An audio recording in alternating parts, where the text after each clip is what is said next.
Hello and welcome back to our Zero to Hero Norland challenge. And we haven't done an intro like this in a while, and that's because we've been doing actual edited intros with each video. But as I mentioned in the comments, but not everybody reads the comments, of course, which is understandable, I decided I would just let you guys know here, because of the holiday and needing to spend a little bit more time, of course, with family, which is what this time of year is meant to be about. Uh, we will just not be doing the edited intros for just a little while. I imagine with about probably on episode 17 or so, we'll probably be back to that. But with that out of the way, we actually have a few things we need to talk about. So, we have Ugrad here, and I don't think that we have any way to actually defend against them now. I probably should have dealt with them when I possibly had a chance, but they've built back this army, and it's looking relatively strong, and the only thing I thought maybe could be possible to deal with this would be to join back into this alliance with Vasna, and hopefully they would defend us, but I actually think that because this action has already started, that they might not be willing to do it, or they just wouldn't get there in time. And based on the time frame and everything, we have probably 11 hours. Based on looking at the previous footage of when this popped up, we probably have 11 hours before this actually gets triggered. So I think we have to submit to them. Now, as we know, we can actually do this and then later leave the vassalage agreement without ever paying any tribute. It just means that we won't be able to go to the trader. So we are going to agree to this, and as you can see, it's 160. We're going to send a messenger, I think. That's going to cost us paper. Now, we were going to use paper for the chancellery, but we're actually going to stop the construction here. Now, that's another tangent in itself that we'll go over in just a minute. However, I was also talking about medical salves in the last episode, and there is kind of an issue there. So I tested around, and basically they just go and grab the medical salves from the hall, which is kind of funny. I did kind of notice that in the Canute series a little bit, but I didn't really consider it. I thought that they had to buy it from the market, but as it turns out, what's basically been going on is because the medical salves are stocked in the market, the warriors can't go and get them.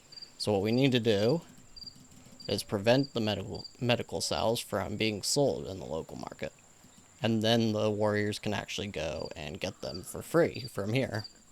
And that's how we can actually save their lives, of course. So that's what we're going to do there, and hopefully it won't take them very long to do that. Now, as for the chancellery, if you go here, each instruction issued by a clerk costs 1 paper. This is pretty awful, and I have talked about this a little bit in the past, but I thought it got changed, or that it wasn't actually 1 paper for every single instruction. I thought it was like a chain of instructions.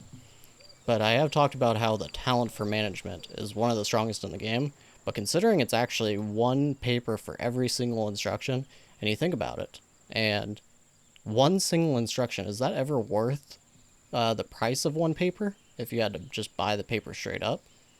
31 gold just for 1 instruction. And depending on what it is, you're very rarely going to be making 31 gold from 1 single day on almost any production when you really get down and think about it. So that makes I don't know, for me, and maybe this is just me, but I think the developers should really consider rebalancing that. It feels like it's way too much. What I would do is 1 paper should probably get 1 single clerk through an entire day of work. But that's just me. So we're going to have to dismiss this, and we may have to start downsizing our industries. We definitely don't really have a way to actually manage what we have. So that's going to have to be a thing, and then we'll just have to let the peasants migrate away. We could, of course, hire them into the army, but they're kind of expensive for the combat skill that they have. I would rather just buy mercenaries, I think. So we'll probably just let them migrate away. But that basically covers what we have to go for right now. Like I said, we will join Ugrad, and then we will try to abandon them at some point without paying any of the tribute. We'll just have to go without the trader for a short amount of time. Now, Sator just spent the morning, of course, studying books, which is pretty typical for him, and the workday is about to begin. So we're going to see how many inspections he can get through today. As you can see, everything is either inspected yesterday or hasn't been inspected at all. Now, if we can only get through 10, and I'm going to be really min-maxing it today, if we can only get through 10 inspections today, though, then we are absolutely going to have to downsize, because we have in total 24 things that have to be managed, and we basically have to do that every 3 days at worst. So we could, if we're getting 8 inspections every single day, then we could potentially keep everything running, but for the most part, we probably want to be a little bit above, kind of working above that. So basically we can keep a large amount of our inspections green, because otherwise Sator wouldn't be able to do anything else. So I actually think 10 is kind of like a minimum, but with how many that we have, we probably want to be able to get 12 things done every day, so that we can do the entirety of his inspections in 2 days. Hopefully that makes sense. It's just kind of a thought process that I'm going through. It's not like a complete concrete, but I really don't think that Sator can afford any less than that, but we will see. Now, just an update here, and we will have 156 tribute to Ugrad here, which is, of course, super unfortunate, but we won't be actually paying for it, and we can hopefully withdraw at some time soon. We'll just have to keep an eye on Ugrad's army, and if they lose soldiers, then we will be able to get out of this kind of tyrannical vassalage agreement that we have right now. One other thing, we actually are allowing Sator to consume meat right now. That's just because we want his mood to improve, but as you can see, his mood is quite good, so we're going to actually uncheck that for now. So as you can see, got through 10 total inspections today, and then this is going to be the 11th right here. So this is just not enough. What I'm thinking, because of the amount of rutabaga that we are producing, I think we could actually just snooze these 2 rutabaga fields. This will be 2 less things that he has to actually deal with. Okay, and then, so we can theoretically get 11 things done per day, so that's 2 days max, well, two days minimum, I suppose I should say, to inspect every single thing in the city, which does mean that he could potentially have a free day, potentially. So, that's at least something, and if it does take him a total of 3 days to inspect everything, then that is fine, occasionally. But it does mean we won't have to necessarily min-max everything quite as often. Now, he is trying to go to the temple. We're not going to let him do that. He's doing fine. You don't need to pray. So just get back to your studies. Now, I actually do see a camp of forest bandits here, and I think we want to attack this. We want the money. We actually really need the money as well. And we'll probably send a total of 10. We need to send our best, though. We'll send these guys. Oops. Send that guy. And we'll send you 2. And I guess we will still send one of them. Okay. We have enough weapons. And that's 70%. Good enough for me. Of course, Sator's trying to go eat now. Not gonna let him do that either. We do get a letter from the matriarch, and our relationship increased, and that is because of the those pilgrims that showed up, and we gave them rutabaga. Alright, now that we've gotten all these houses built, I'm actually going to readjust these roads just a little bit here. We'll probably do, let's see, so this one doesn't need to be anything super fancy, but we will give them all roads to their houses. And this is probably, hopefully, the best place to get this road back over to that pig farm. And then this one can just go like that.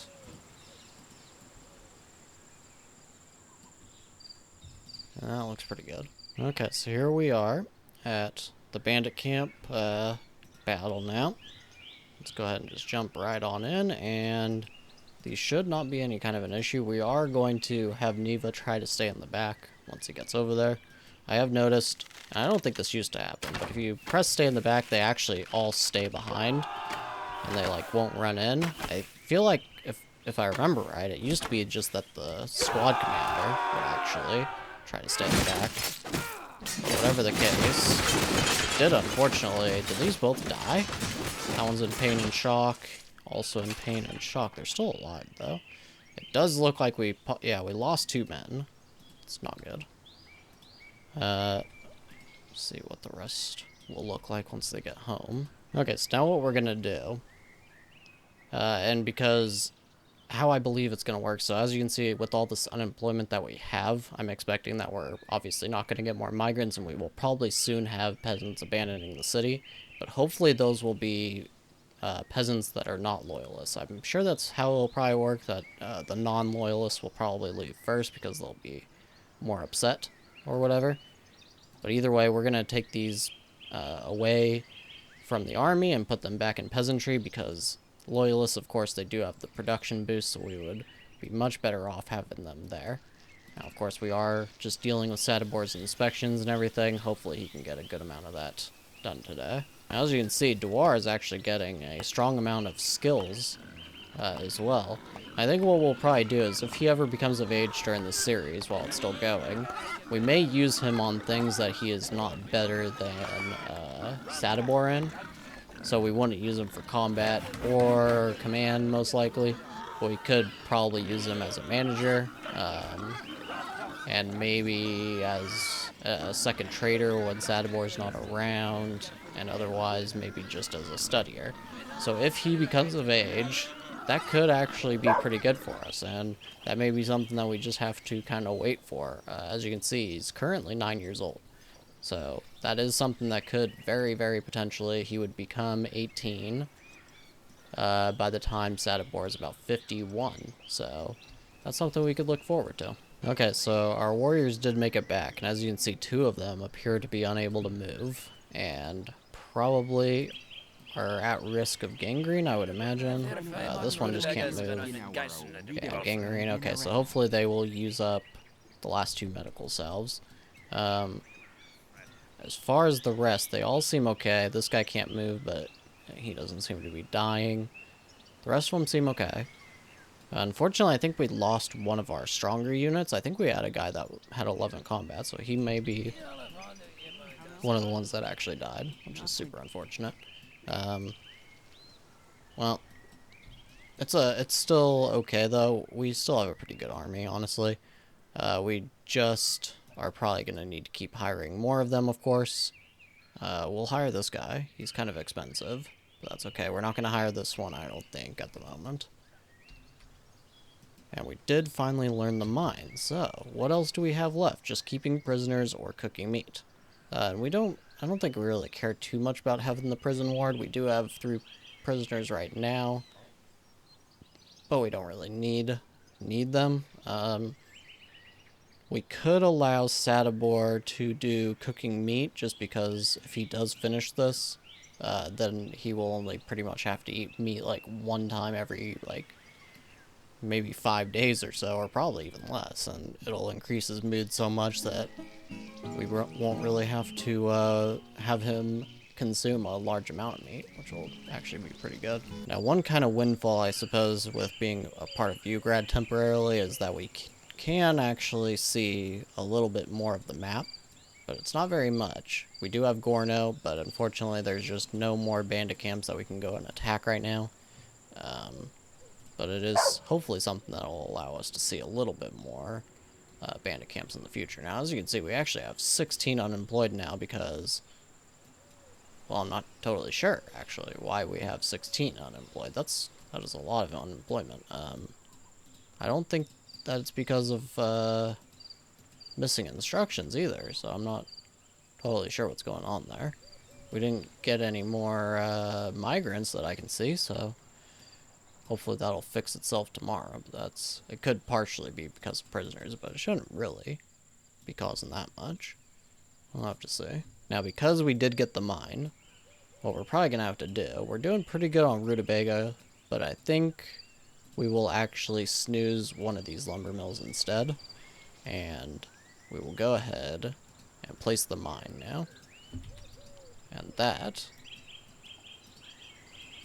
will be our new production, and if we can stock up a good amount of iron, of course, we can actually start creating tools, and then we can create paper and something like this. Just keep going. I doubt they're even gonna use it anyways. Something like that. That is a very terrible road. I will fix that eventually. Now, one thing I am thinking about doing is that because of all the employment we have, or unemployment that we have, but we do still have so many peasants that none of them seem to be leaving for some reason. I'm thinking that it may just be because they still have homes and they're overall pretty happy. So I'm wondering if we got rid of, say, one of these dormitories, then maybe some of them will start leaving, and we can actually replace that spot with more peasant houses. And hopefully eventually, I do want to eventually take care of the really terrible organization on these peasant houses right now, but we do have a total of 82 houses, and we only really need probably 72. So we can actually just get rid of this, and they'll scatter, and hopefully that'll piss some of them off, and they will actually decide to leave. But I think this is probably where we're going to call it for right now, and we are being forced into neutrality now. Wait, hold on. Difficult situation. He is planning to start a war soon.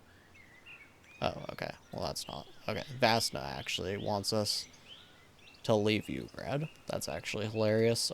So if we agree to this, then our suzerain is obviously going to hate us. Are they busy? Well, they are about to go to war with Siva. I don't even know where Siva is. Is there a way to actually look? Siva. Down here, looks like. Looks like they must be right here. I don't know how strong they might be. No way to really check that right now. These guys have 20 soldiers now, jeez. These guys have 16. These guys have 18. So we could accept this neutrality, and then we could actually join into this alliance again for a little while. And that should stop Ugrad from actually trying to attack us. And then, of course, we won't have to pay any tributes. So that's probably going to be something that we'll do in the next episode. Otherwise, I'm just going to go ahead and set up a couple more peasant houses. Probably just the one, actually. I don't know if there's enough room for a second one. Place one there, and there is not. But this actually gives us kind of a new line. What we could probably do, what I'm thinking we'll do, is get rid of all these dormitories in the end and just make this a new line of just peasant houses. And then, because we won't be able to fit another row, what we'll probably do is end up moving, well, we can't really move the fields. You can only destroy them and replace them. So maybe, I'll have to think about it. I'll have to maybe do like a test reorganization of the entire city now. Because we're getting to the point where it's not super efficient anymore for peasant houses. But either way, that's going to be it for this episode. And as always, I thank you very much for watching. And I'll see you next time.